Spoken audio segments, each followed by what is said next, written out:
Okay, I'm Sasha ChernyshEV, for those of you who don't know me.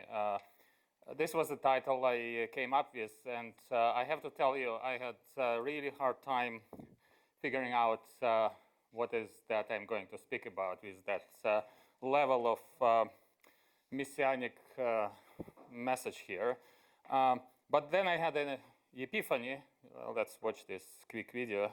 You're not going to do the crazy stuff? No, I'm not going to do crazy stuff. Absolutely not. Absolutely not. No crazy stuff. What about you? Did you do it by yourself? Maybe just a little bit. Wait. So, long story short, are there going to be crazy things during this talk? Absolutely not. All right. So I came up with the following. So I'm going to follow on several cues in the beginning of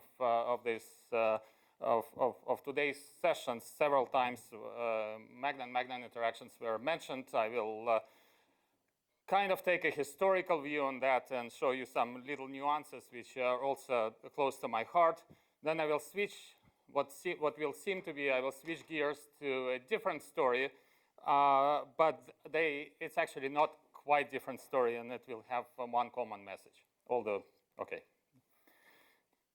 First of all, let me redefine what Magnon is. We heard this, actually the story, the standard story several times. You have Bloch in 1930 saying spin wave, and then you have quantization in the 40s, 50s, etc.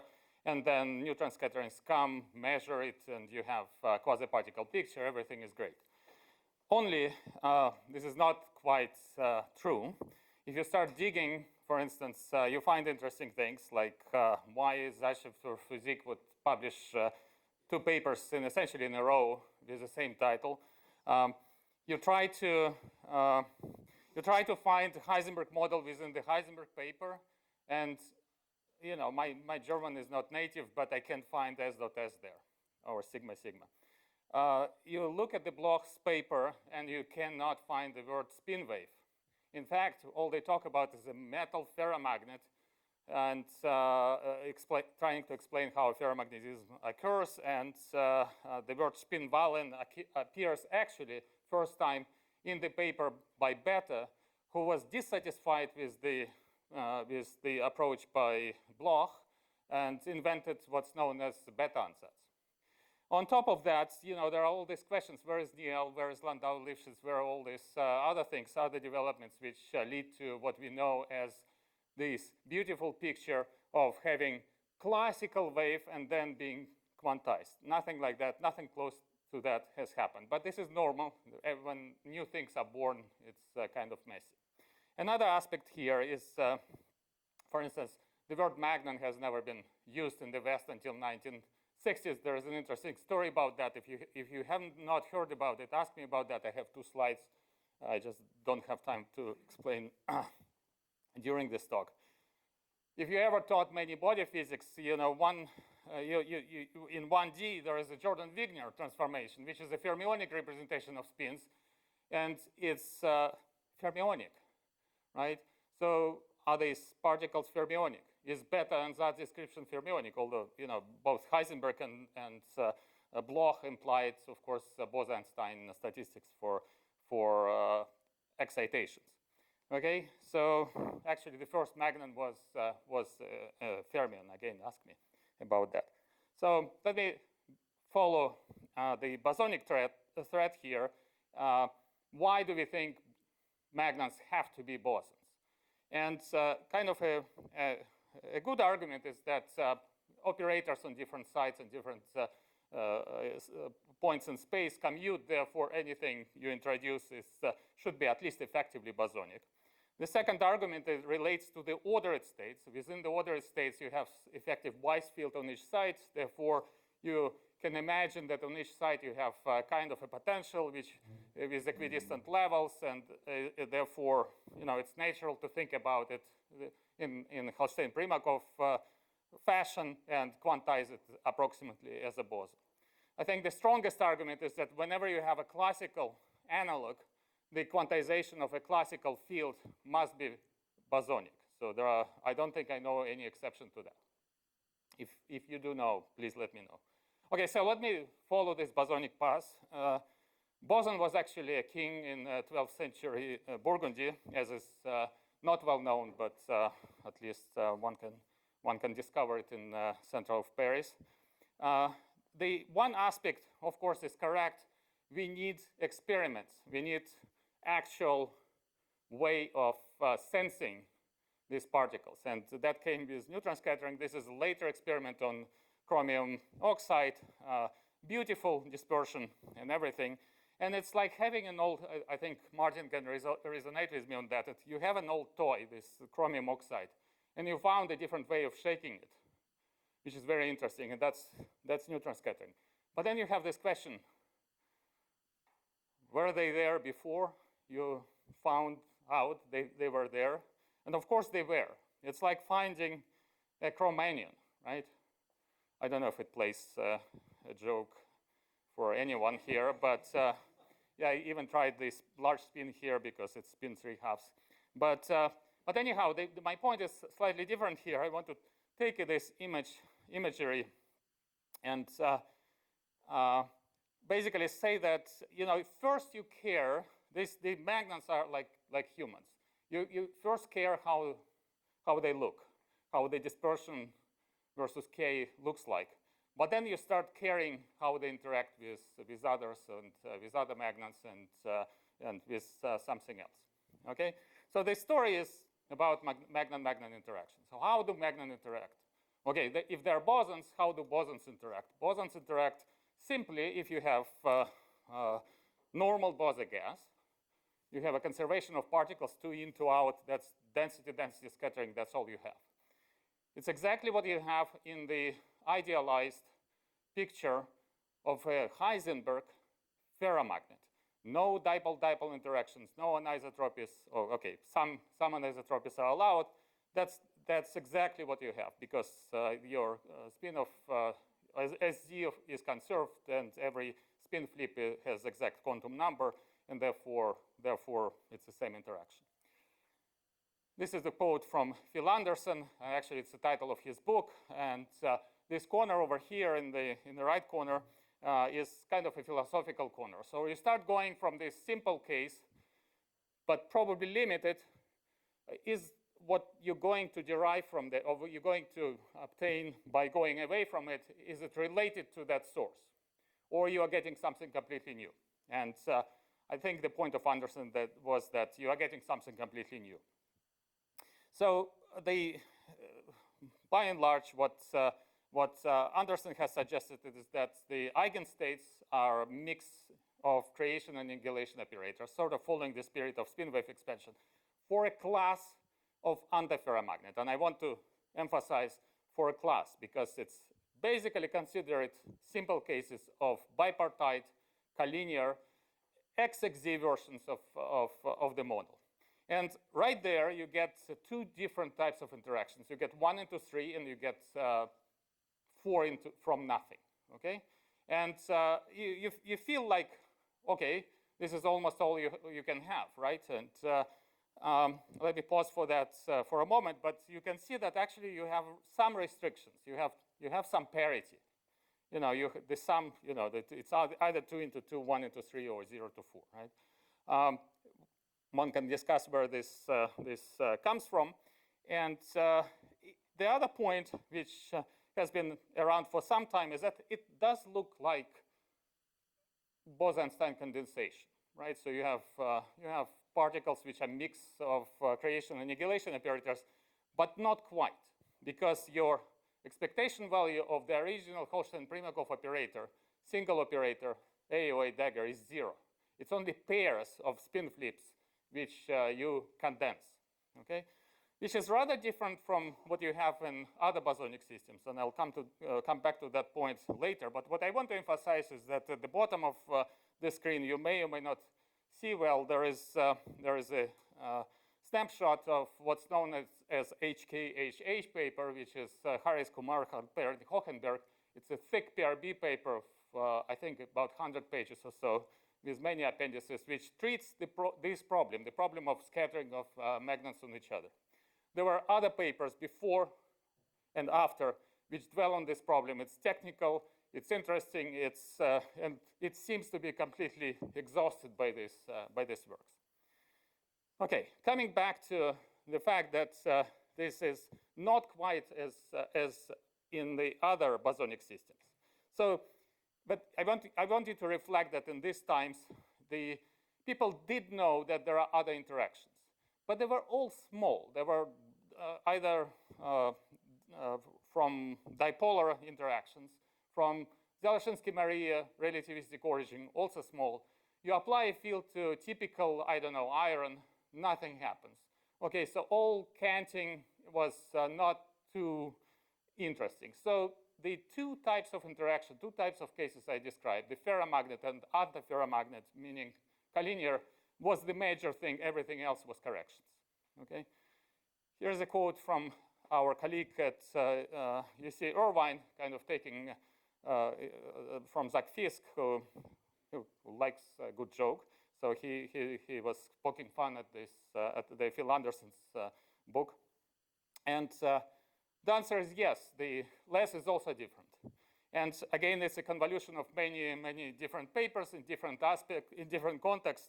But one most direct one, I think, was brought in by Batif and Braginsky in '84, when they showed explicitly that if you go from fully polarized state, field polarized state of a simple Heisenberg square lattice antiferromagnet into canted antiferromagnet, you have to, it's mappable exactly on the Bose-Einstein condensation problem. And in this case, the expectation value of the operator, of the creation operator or annihilation operator, is non-zero, and therefore you have lower order, normal sort of lower order harmonicity. Same as in phonons, same as in liquid helium, same in any other bosonic system. Okay, the ones which do not conserve number of particles. Okay, so this was kind of interesting. Again, parts of it were known in, I don't know, yttrium iron garnet field because of dipole-dipole interactions and elsewhere. But what came as somewhat of a surprise is that you can have systems in which there is no smallness to these vertices, to these types of interactions, because they are controlled by the same parameter as the exchanges. They're controlled by J, okay?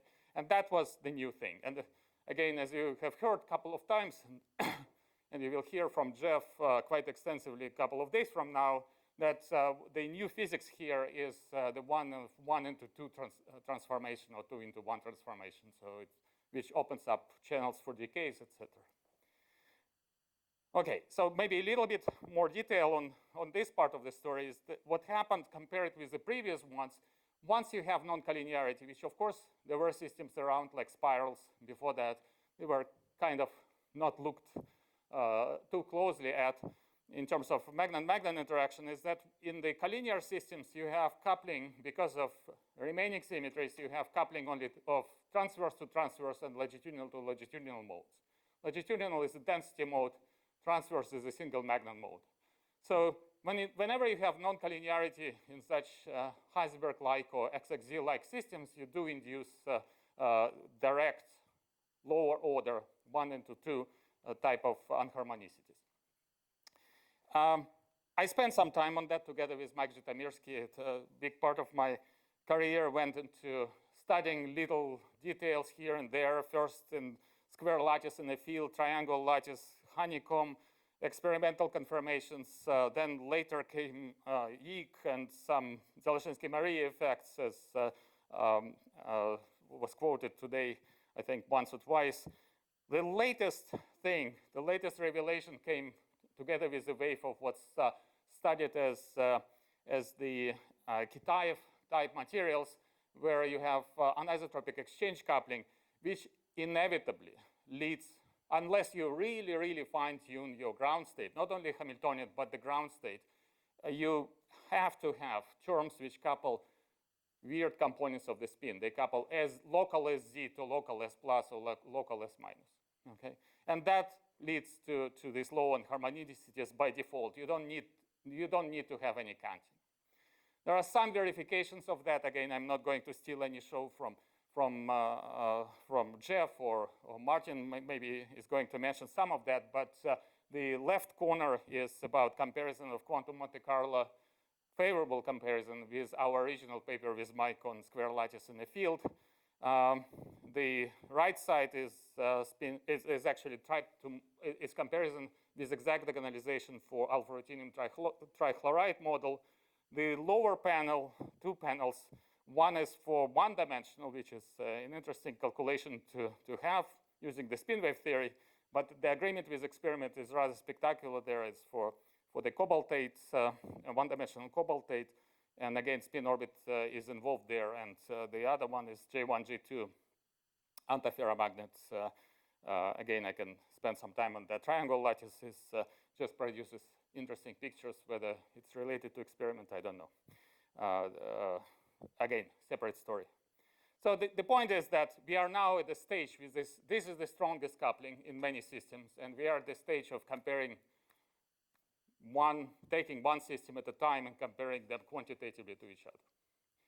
All right, let me talk about the other project, which was nucleated at Dresden many years ago.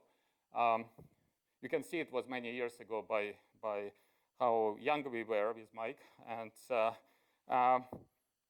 well, there are many other comments about these pictures I can make, but it resulted in this paper of 2012, which is really highly cited. It has like 1 citation per year. And it started with Mike asking me, what do I know about this situation? Let's have acoustic mode and optical mode in a magnet, and 2D, and what kind of power law of the broadening of that gapped mode do I expect? And actually it came from, as I later learned, there was experiment already at that time by Louis-Pierre Regnault, who is shown here, on a particular material using the technique which has been mentioned in the previous talk, which is neutron scattering spin echo, which in ideal cases has outstanding resolutions of about 1 micro electron volt.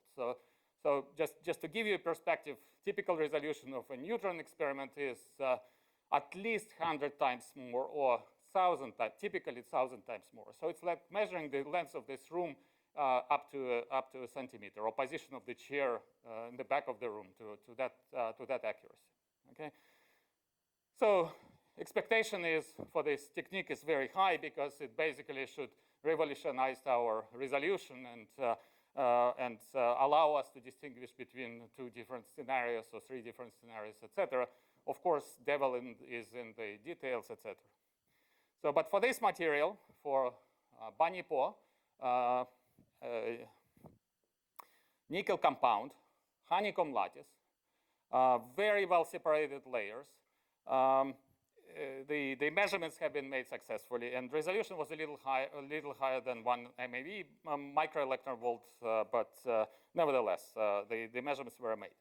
So this is very 2D material. You can see it from the specific heat. It's essentially T square. The dispersion, again, it's honeycomb, 2 modes, 1 optical, 1 almost acoustic. There is a tiny gap. It's spin 1 model. It's mostly J3 actually, so it's J3, J1, J3 dominated, and there is single line anisotropy there. Okay, so this is the situation. So what was measured is the broadening of that k equal to 0 mode, this high accuracy. All right, so what do you expect as a theorist? You have a massive mode, which is propagating, okay? Well, okay, it's not propagating, but it's k equal to 0, but nevertheless, it's a massive mode. What would it scatter on? First, because it's massive, it can scatter on impurities. So impurity scattering is there. You don't have a control of impurity scattering. You know they're there, and that they're relevant. For acoustic mode, they're not that relevant, but it's actually an interesting question on its own. So one can estimate it, and so there is an estimate here. Again, not knowing the impurity concentration per se, not knowing the strength of impurities, but one can calculate that. The second part of this calculation is, of course, we are back to the collinear antiferromagnets. So standard, 1970s theory, although it's not in the HK HH paper, we had to calculate it by ourselves. I can tell you where the power of t to the 5 comes from. It's rather easy power counting. So you have two channels. You have acoustic mode scattering this optical mode, and that gives you, because you have, at finite temperature, you have population of acoustic modes. They are floating around, and they bounce off your massive mode, and that's the first, that's a power law. The second term is exponential. One is basically what one can call roton-roton scattering. So you have another massive mode hitting your mode, and that's a scattering. The point is that given the developments of these 1970s and 1980s, you know the numbers. Once you know J1, J2, J3, D, that's all. That's all you need to know. You know all these coefficients, all these little g's, which you may or may not see in front of the, in the damping rate. You do know. So that's almost all we need to know. That's the background you expect from impurities. Again, this is just adjusted to hit the experimental value, which I'll show you in a moment. And that's a power law. Power law plus exponent multiplied by a factor 2.5 for the reasons I can explain in more detail. That's the data. So you are nowhere near explaining. And this is well below being half of the gap.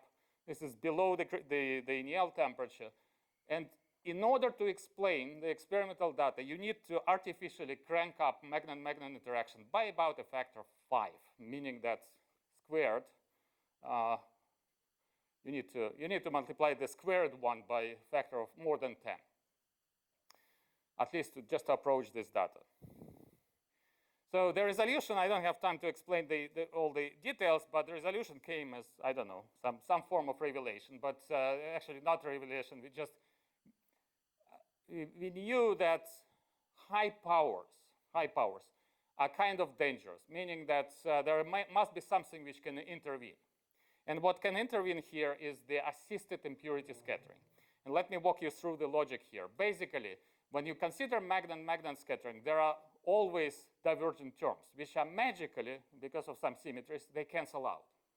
In the case of impurity, presence of impurity, modulation of your D, modulation of your J, you violate this cancellation locally. So you get significant reduction of that T to the 5. In fact, it's an interesting calculation too. You get the power T squared plus some log corrections. Of course, there is a smallness of impurity concentration, but one can work with that. Okay, so let me show you. There is a physics behind it, which one can discuss, but let me show you the results. So this is the unsatisfactory explanation by the theory before, and now, okay, now much more satisfactory fit by this additional assisted impurity scattering. This is the subtracted constant and divided by t squared in order to, versus t squared in order to show the logarithmic component more explicitly. Again, you are kind of an order of magnitude out of the ability to explain anything with the standard theory, which people spent their careers on, calculating this magnon-magnon scattering, waiting for experiments like this to come along. Okay, so there are some internal checks, and one internal check, of course, is whether the bare impurity scattering, meaning temperature independent, and that coefficient we need in front of the temperature dependence, whether they match each other. And they do match each other. Okay, so long story short. Whether the impurity concentration makes sense or impurity strength, it also does make sense. There are interesting extensions, for instance, to the case where you do have non-collinearity. There are some additional predictions there, even lower power laws. But let me try to bring you closer to the sort of common ground for these two little stories. One fully historical and the other one is partially historical. So one thing is that philosophical corner I was putting forward is that one path is that you propose something really generic and everything else is just particular cases. And the other scenario is that you actually, every particular case or every other breaking from that initial case, the simplest case, is actually a new story. And both of these examples actually showed that the latter is a story. So again, after many years of waiting for experiments, you find that the standard magnon-magnon interaction measured has nothing to do with your theory calculations. And this is a quote from Thomas Huxley, that the greatest tragedy of science is the slaying of beautiful hypotheses by an ugly fact. But I don't want you to take this message. Okay? I want you to take the following message. The condensed matter, as described by Wolfgang Pauli, was the physics of dirt. And this is just to say that the world and the world of condensed matter specifically is not ideal. There are things which come in and break symmetries locally, etc. But there is still a universality. That other power law which we found is still universal. Okay? So this is my message. So one needs to embrace reality. Thank you.